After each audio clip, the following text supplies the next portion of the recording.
बिस्मिल्लाहिर्रहमानिर्रहीम। आज का हमारा टॉपिक है ऑब्जेक्ट डिज़ाइन। जिस तरह प्रीवियस क्लास में हम डिस्कस कर चुके हैं the system design. So basically object design relate कर रहा है सिस्टम डिज़ाइन के साथ।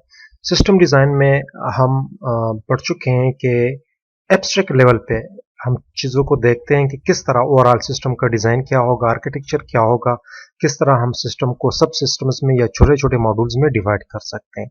ऑब्जेक्ट डिज़ाइन आज का हमारा जो टॉपिक है, इसका ताल्लुक बेसिकली ये क्लोज है इम्प्लीमेंटेशन पॉइंट ऑफ व्यू से, कि मतलब हमने अब ओवरऑल जो रिक्वायरमेंट्स हैं और जो सिस्टम की आर्किटेक्चर है, उन रिक्वायरमेंट्स को किस तरह इंप्लीमेंट करना है उस आर्किटेक्चर के अंदर। So basically object oriented it's mean कि ये क्लोज है सिस्टम की इंप्लीमेंटेशन के साथ। So what is an object design?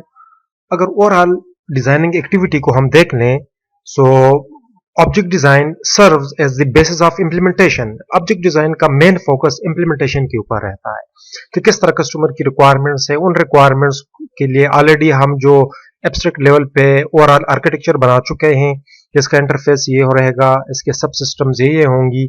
अब उन रिक्वायरमेंट्स को इंप्लीमेंटेशन फॉर्म में लेके आना, किसी मशीन अंडरस्टैंडेबल लैंग्वेज में उसको लिखना, object oriented machine understandable language में, कि मतलब वो ऑब्जेक्ट्स की जो स्पेसिफिकेशन है वो किस तरह रहेगी, इनहेरिटेंस वगैरह किस तरह रहेगा, वगैरह वगैरह। So object design serves as the basis of implementation. Similarly जिस तरह प्रीवियस टॉपिक में आप देख चुके हैं कि the system design in the system designs decomposition into the sub systems. हम ओवरऑल एब्स्ट्रैक्ट लेवल पे देखते हैं कि किस तरह ओवरऑल सिस्टम के अंदर छोटे छोटे मॉड्यूल्स जब बनेंगे, सब सिस्टम्स बनेंगे, वो किस तरह होंगी, वगैरह वगैरह। ये प्रीवियस हम पढ़ चुके हैं। अब यहां पे ऑब्जेक्ट डिजाइन में हम करते क्या हैं कि data structures in the algorithm chosen. हमारा मेन फोकस उन डेटा स्ट्रक्चर्स के ऊपर रहेगा, एल्गोरिथम्स के ऊपर रहेगा, ऑब्जेक्ट्स की डिस्क्रिप्शन के ऊपर रहेगा कि ऑब्जेक्ट्स के अंदर कौन कौन से मॉड्यूल्स होंगे, जो आर्गुमेंट टाइप्स है वो कौन सी रहेंगी, जो मैसेजेस किस तरह रिसीव हो सकते हैं, किस तरह भेज सकता है, वगैरह वगैरह, और करस्पॉन्डिंग जो ऑपरेशंस है। तो इट्स मीन कि ऑब्जेक्ट डिजाइन में अब यहां पे हमारा मेन फोकस इंप्लीमेंटेशन के ऊपर है, और इंप्लीमेंटेशन के लिए कोई भी ऑब्जेक्ट ओरिएंटेड जो लैंग्वेज है हम सेलेक्ट कर लेते हैं। सो मतलब इट्स मीन कि ओवरऑल जो डिजाइनिंग एक्टिविटी है उसमें सबसे पहला जो है सिस्टम या डिजाइन है, कि ओवरऑल एब्स्ट्रैक्ट लेवल पे सिस्टम की decomposition into the sub systems. फिर इंप्लीमेंटेशन के पॉइंट ऑफ व्यू से ऑब्जेक्ट जो डिजाइन है, कि मतलब किस तरह जो डेटा स्ट्रक्चर्स हम यूज करेंगे और एल्गोरिथम किस तरह होंगे, और वो जो रिक्वायरमेंट्स हैं जो कस्टमर हमें दे चुके हैं, उन रिक्वायरमेंट्स को हम किस तरह इंप्लीमेंट कर सकते हैं। सो मतलब ये चीजें हम देखते हैं ऑब्जेक्ट डिजाइन में। बेसिकली ऑब्जेक्ट डिजाइन में दो फंडामेंटल जो एंटिटीज हैं कि ऑब्जेक्ट को डिस्क्राइब कर देना और एल्गोरिथम्स और डेटा स्ट्रक्चर डिफाइन कर देना। सो मतलब ये दो आगे हम तफसील के साथ इन दोनों को पढ़ेंगे। लेकिन object design adds detail to the requirements analysis and prepare for the implementation. अब ये बहुत ही फंडामेंटल जो बेस लाइन है कि ऑब्जेक्ट डिजाइन का फंडामेंटल जो पर्पस है वो उन रिक्वायरमेंट्स को डिटेल्स में बताना या डिटेल्स के साथ डिटेल ऐड करना, ताकि वो इस काबिल हो सके कि किसी भी मशीन अंडरस्टैंडेबल लैंग्वेज में उसको लेके आए। चूंकि सिस्टम डिजाइन में आप देख चुके हैं कि वहां पे हम इंप्लीमेंटेशन की बात नहीं करते, हम वहां पे हम ओवरऑल सिस्टम का आर्किटेक्चर क्या रहेगा, कौन कौन से मॉड्यूल्स रहेंगे, इंटरफेस किस तरह रहेगा, वगैरह वगैरह। सो अब यहां पे जो कस्टमर की रिक्वायरमेंट्स होती हैं, उन रिक्वायरमेंट्स को इंप्लीमेंटेशन के काबिल बना देना, यह काम है ऑब्जेक्ट डिजाइन का। और बेसिकली ऑब्जेक्ट डिजाइन में हम ये चीजें करते हैं कि फॉर एग्जांपल रीयूजेबिलिटी, इनहेरिटेंस क्या रहेगा, ओवरराइडिंग, ओवरलोडिंग, पैकेजेस किस तरह बनेंगे, एपीआई किस तरह बनेंगे। अब ये जितनी भी रिक्वायरमेंट्स हैं, बेसिकली जो यूजर होते हैं वो नॉन टेक्निकल लोग होते हैं, सो वो तो हमें रिक्वायरमेंट्स बता देते हैं। अब उन रिक्वायरमेंट्स को इंप्लीमेंटेशन के पॉइंट ऑफ व्यू से आसान बनाना, कि फॉर एग्जांपल वहां पे रीयूजेबिलिटी किस तरह हम अचीव कर सकते हैं, इनहेरिटेंस हम किस तरह क्रिएट कर सकते हैं, ओवरराइडिंग, ओवरलोडिंग, पैकेजेस हम किस तरह बना सकते हैं, एपीआई किस तरह बना सकते हैं। सो इट्स मीन कि ये वही रिक्वायरमेंट्स है, उन्हीं रिक्वायरमेंट्स को मजीद प्रोसेस करके इंप्लीमेंटेशन के पॉइंट ऑफ व्यू से वहां पे इनहेरिटेंस को जनरेट करना, ओवरलोडिंग को जनरेट करना, ओवरराइडिंग को जनरेट करना। सो इट्स मीन कि ये वही रिक्वायरमेंट्स है, लेकिन उन रिक्वायरमेंट्स के साथ हम मजीद डिटेल्स ऐड कर लेते हैं, उनको प्रोसेस कर लेते हैं ताकि इंप्लीमेंटेशन के पॉइंट ऑफ व्यू से आसानी रहे। सो अब यहाँ पे जो बेस लाइन है आप यहाँ पे देख सकते हैं कि object design fill the gap between object oriented analysis, it's mean कि वो रिक्वायरमेंट जो हम कलेक्ट कर चुके हैं और उसको मॉडल कर चुके हैं, एंड द सिस्टम डिजाइन, और सिस्टम डिजाइन वो कि जो सिस्टम बनने जा रहा है, ओवरऑल एब्स्ट्रैक्ट लेवल पे हम सिस्टम बना चुके हैं कि फॉर एग्जांपल ओवरऑल सिस्टम का आर्किटेक्चर ये रहेगा, इंटरफेसेस ये होंगी, सब सिस्टम्स ये बनेंगे। अब वो जो रिक्वायरमेंट्स हैं और हमारा जो टारगेटेड सिस्टम है, इनके दरमियान का जो गैप है, उस गैप को ब्रिज करना, ये काम है ऑब्जेक्ट डिजाइन का।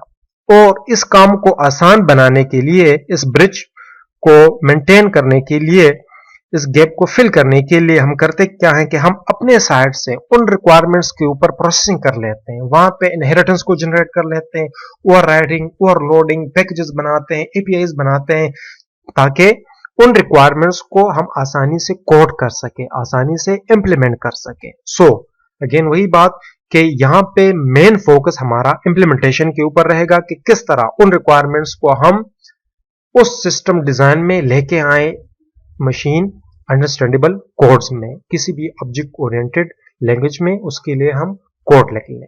सो अगेन मैं रिपीट कर रहा हूं कि object design adds details to the requirements, के मतलब जो रिक्वायरमेंट्स एनालिसिस में हम कलेक्ट कर चुके हैं, उन रिक्वायरमेंट्स के साथ मजीद सर्टेन डिटेल्स होनी चाहिए ताकि हमारे लिए इंप्लीमेंटेशन में आसानी रहे। वो डिटेल्स क्या हो सकती हैं कि फॉर एग्जांपल वहां पे इनहेरिटेंस हम किस तरह लेके आ सकते हैं, ओवरराइडिंग, ओवरलोडिंग, पैकेजेस हम किस तरह बना सकते हैं, एपीआईज किस तरह बना सकते हैं, ताकि उन रिक्वायरमेंट्स को मॉडल करना, कोड करना हमारे लिए क्या रहे, आसान रहे। So basically object design adds details to the requirements and prepares for the implementation decisions, ताकि हमारे लिए क्या हो, उन रिक्वायरमेंट्स को इंप्लीमेंट करना आसान रहे। और अगेन वही बेस लाइन के object design fill the gap between object oriented analysis and the system design. Object oriented analysis में जो रिक्वायरमेंट्स हम कलेक्ट कर चुके हैं, उनको मॉडल कर चुके हैं, सिस्टम डिजाइन ऑलरेडी हम बना चुके हैं कि ओवरऑल आर्किटेक्चर किस तरह रहेगा, सब सिस्टम किस तरह होंगी, वगैरह वगैरह का आपस में इंटरेक्शन किस तरह रहेगा। अब इनको मशीन अंडरस्टैंडेबल, इनको इंप्लीमेंट करना, सो मतलब एक गैप है, सो इस गैप को फिल करना ये हम कहां पे करते हैं, ऑब्जेक्ट डिजाइन में करते हैं। सो what is an object design? So basically जिस तरह प्रीवियस स्लाइड्स में डिस्कस हो चुकी हैं कि ऑब्जेक्ट डिजाइन के दो फंडामेंटल एंटिटीज हैं। नंबर वन के फॉर एग्जांपल ऑब्जेक्ट डिस्क्रिप्शन है, और number two algorithm and data structure है। इसमें सबसे जो फंडामेंटल और इंपॉर्टेंट पार्ट है ऑब्जेक्ट की डिस्क्रिप्शन, ऑब्जेक्ट को डिस्क्राइब करना कि हमारे सिस्टम्स के अंदर कितने ऑब्जेक्ट्स हैं और उन ऑब्जेक्ट्स की डिस्क्रिप्शन क्या है। अब डिस्क्रिप्शन में के अंदर दो पार्ट्स हो सकती हैं कि प्रोटोकॉल डिस्क्रिप्शन है और इंप्लीमेंटेशन डिस्क्रिप्शन है। हाई लेवल पे प्रोटोकॉल डिस्क्रिप्शन में हम करते क्या है कि specify the object interface, that is to define the messages an object can receive and the operation triggered by the messages. अब जिस तरह हम सिस्टम डिजाइन में देख चुके हैं कि ओवरऑल सिस्टम को मॉड्यूल्स में डिवाइड कर लेते हैं, उन मॉड्यूल्स के आपस के अंदर मैसेजेस पास होती रहती हैं। जिस तरह आपने क्लासेस शुरू के क्लासेस में भी मैं कह चुका हूं और अभी भी कि जब भी मैसेज पासिंग का जो कॉन्सेप्ट है सॉफ्टवेयर इंजीनियरिंग के अंदर या किसी भी ऑब्जेक्ट ओरिएंटेड लैंग्वेज के अंदर, सो मैसेज का पास होना it's mean to call a specific method, किसी स्पेसिफिक फंक्शन या मेथड को कॉल करने का जो मैकेनिज्म है, आर्गुमेंट्स को पास करना, मैसेज की जो कॉलिंग है, बेसिकली उसी के थ्रू हम मैसेजेस को पास करते हैं। तो इट्स मीन के किसी स्पेसिफिक मैसेज फंक्शन को कॉल करना, ये इसका ये मतलब होगा कि हम वहां पे कोई आर्गुमेंट पास कर रहे हैं, वहां पे कोई मैसेज भेज रहे हैं, और जब कोई फंक्शन कॉल होगा सो ऑटोमेटिकली उस फंक्शन उस क्लास के अंदर या उस ऑब्जेक्ट के अंदर कोई फंक्शन जो है वो एग्जीक्यूट होगा। तो इट्स मीन के हर एक फंक्शन के करस्पॉन्डिंग एक ऑपरेशन जो है ना वो ट्रिगर्ड होगा। सो बेसिकली प्रोटोकॉल डिस्क्रिप्शन में हम करते क्या है कि हम उन ऑब्जेक्ट्स के इंटरफेसेस को स्पेसिफाई कर लेते हैं कि यार इस ऑब्जेक्ट के अंदर ये फंक्शंस हैं, ये इस तरह कॉल हो सकते हैं, यहाँ पे इस किस्म के आर्गुमेंट्स आ सकते हैं, आर्गुमेंट्स को हम रिसीव कर सकते हैं। आर्गुमेंट का रिसीव होना इट्स मीन के मैसेज को रिसीव करना और उसके करस्पॉन्डिंग कोई ऑपरेशन उन आर्गुमेंट्स के ऊपर फिर उस फंक्शन के अंदर या मेथड के अंदर कोई फंक्शनलिटी एग्जीक्यूट होगी। सो वो फंक्शनलिटी क्या होगी?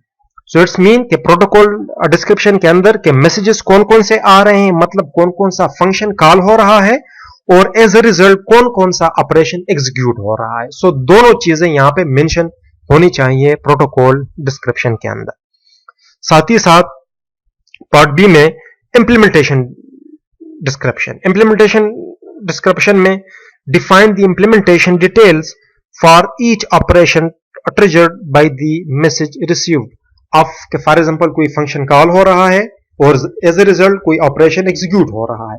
अब उसकी इंप्लीमेंटेशन हम लिख लेते हैं कि मतलब ये किस तरह एग्जीक्यूट होगा, उसके लिए बाकायदा आप कोड लिखते हैं, बाकायदा जो ओरल प्रोसीजर है उस लैंग्वेज के अंदर, स्पेसिफिक लैंग्वेज के अंदर आप उसको लिखते हैं। सो इट्स मीन के दोनों एक ही चीजें हैं, लेकिन एक जगह पे हम चीजों को डिस्क्राइब कर रहे हैं, उनको डिफाइन कर रहे हैं और दूसरी जगह पे हम उनकी इंप्लीमेंटेशन प्रोवाइड कर रहे हैं।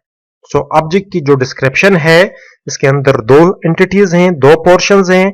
नंबर वन के कौन कौन से मैसेजेस कोई ऑब्जेक्ट या क्लास रिसीव कर रहा है और एज ए रिजल्ट कौन सी फंक्शनलिटी परफॉर्म या कौन सा जो ऑपरेशन है वो एग्जीक्यूट हो रहा है। और पार्ट बी में उसकी जो इंप्लीमेंटेशन डिटेल है उसको लिए आप इंप्लीमेंटेशन कोड्स लिख दें कि किस तरह ये इंप्लीमेंट होगा वगैरह वगैरह, ओवर राइडिंग करेंगे, ओवर लोडिंग करेंगे, इनहेरिटेंस करेंगे वगैरह वगैरह। सो मतलब अब यहां पे इंप्लीमेंटेशन की पूरी तफसील मेंशन हो जाएगी। सिमिलरली ऑब्जेक्ट जो डिजाइन है इसका जो दूसरा पोर्शन है एल्गोरिदम एंड डेटा स्ट्रक्चर है। जिस तरह आप ऑलरेडी फेमिलियर है, एल्गोरिदम एक बहुत ही वेल नोन टर्म है हमारे कंप्यूटर साइंस के अंदर। So what is an algorithm?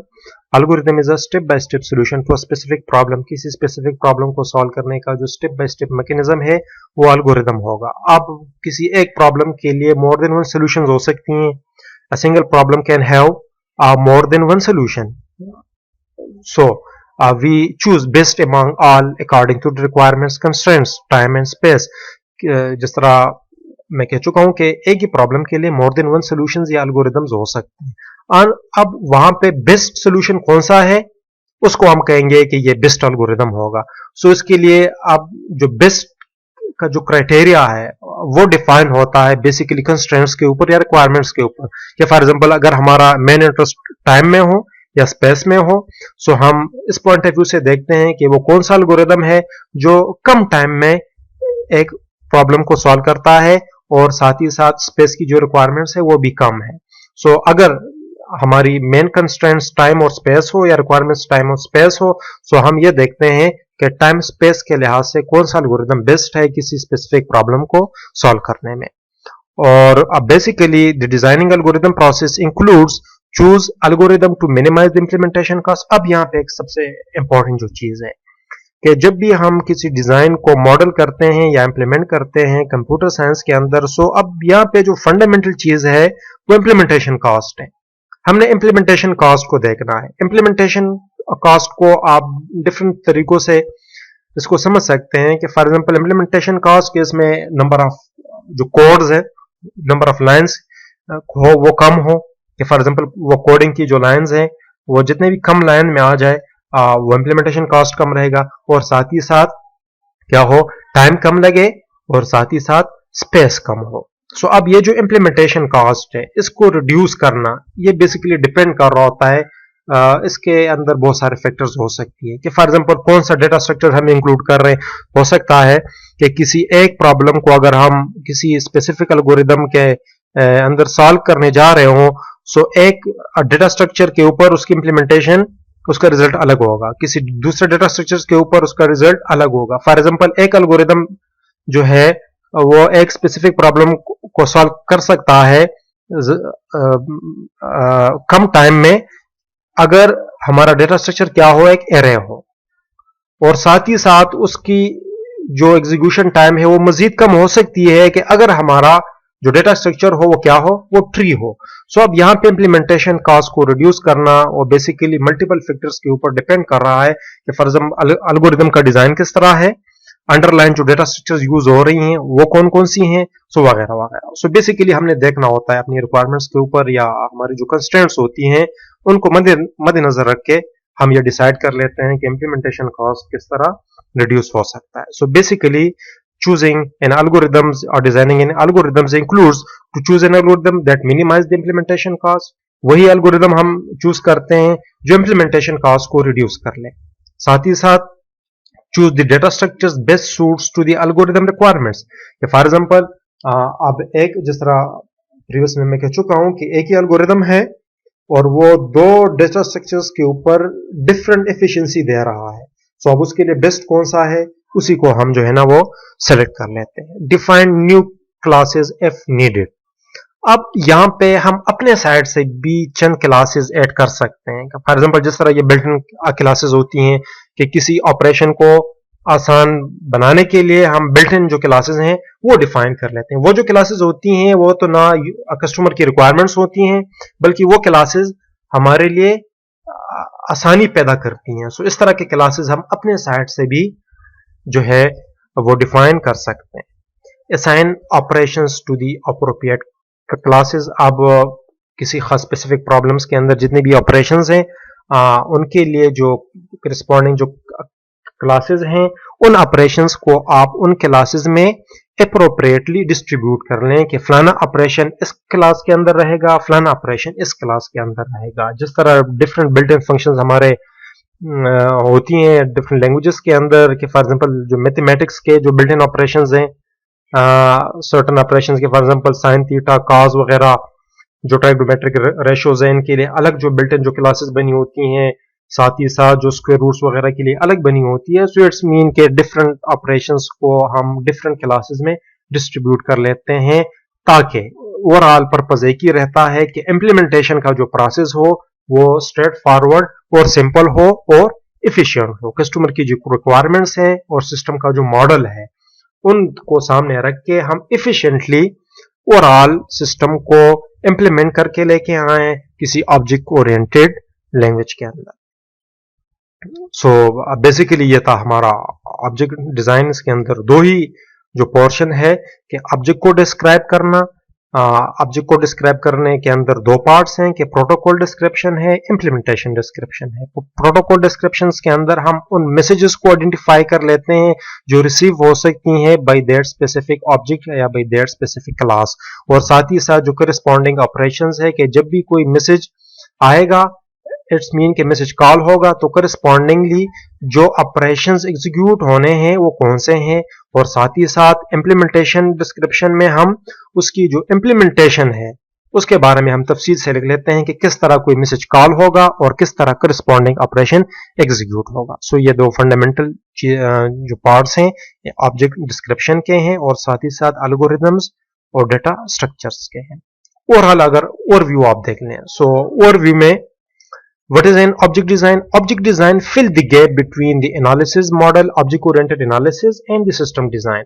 Basically के हमारे पास कस्टमर की रिक्वायरमेंट्स हैं वो मॉडल हो चुकी हैं ऑब्जेक्ट ओरिएंटेड एनालिसिस में, और इसके लिए हम एब्स्ट्रैक्ट लेवल पे सिस्टम जो है वो डिजाइन कर चुके हैं। अब उन रिक्वायरमेंट्स को इस सिस्टम में लेके आना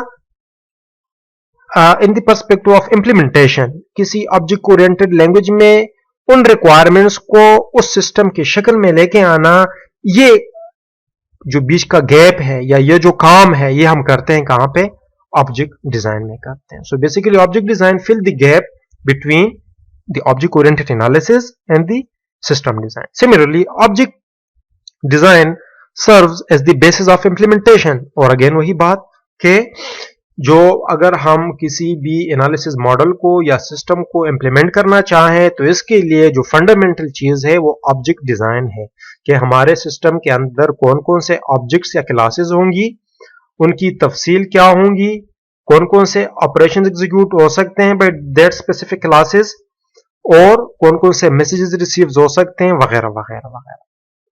द डिजाइन एक्टिविटी बेसिकली अगर ओवरऑल आप डिजाइन एक्टिविटी को देख लें, सो डिजाइन एक्टिविटी में एक सिस्टम डिजाइन है जिसमें हम एब्स्ट्रैक्ट लेवल पे सिस्टम को डिकम्पोज कर लेते हैं इनटू सब सिस्टम्स, और जिस तरह प्रीवियस हमारा जो टॉपिक था वो पोर्शन है। और साथ ही साथ ऑब्जेक्ट डिजाइन है। ऑब्जेक्ट डिजाइन में अभी आप देख चुके हैं कि डेटा स्ट्रक्चर्स और एल्गोरिदम्स को हम चूज करते हैं कि कौन कौन से एल्गोरिदम्स होंगे, कौन कौन से डेटा स्ट्रक्चर्स होंगे। ऑलरेडी हमारे लिए जो क्लासेस हैं वो अवेलेबल हैं, सब कुछ अवेलेबल है, सिर्फ एक चीज की कमी है, वो एल्गोरिदम है और डेटा स्ट्रक्चर है। उनको आप लेके आए और इंप्लीमेंट करके एग्जीक्यूटिबल सॉफ्टवेयर को आप लेके जाएं। Object design adds detail to the requirement analysis and prepare it for the implementation decisions. Again, वही बात कि object design serve as the basis of implementation, या object design adds detail to the requirements analysis and prepares for the implementation detail। वही बात कि हम अपने customer के साथ से जो रिक्वायरमेंट्स हम कलेक्ट कर चुके हैं, इट्स मीन के जो रिक्वायरमेंट एनालिसिस हैं, उन रिक्वायरमेंट एनालिसिस या वो जो रिक्वायरमेंट्स मॉडल हो चुकी हैं उनके साथ मजीद तफसील हम अपने साइड से ऐड कर लेते हैं in the perspective of implementation. कि फॉर एग्जांपल रीयूजेबिलिटी हम किस तरह मेंटेन कर सकते हैं, इनहेरिटेंस किस तरह लेके आ सकते हैं। अगर इनहेरिटेंस हम लेके आए तो हमारा इंप्लीमेंटेशन का जो प्रोसेस है वो सिंपल बन जाएगा। ओवर राइडिंग अगर हम लेके आए, ओवरलोडिंग हम लेके आए तो इंप्लीमेंटेशन सिंपल हो जाएगी। जो पैकेजेस हैं, एपीआईज अगर हम बना लें सो इसमें फंक्शनलिटी को ऐड करना हमारे लिए क्या रहेगा, आसान रहेगा। तो ये सारा कुछ हम करते हैं ऑब्जेक्ट डिजाइन में, और मेन फोकस रहता है इंप्लीमेंटेशन के ऊपर।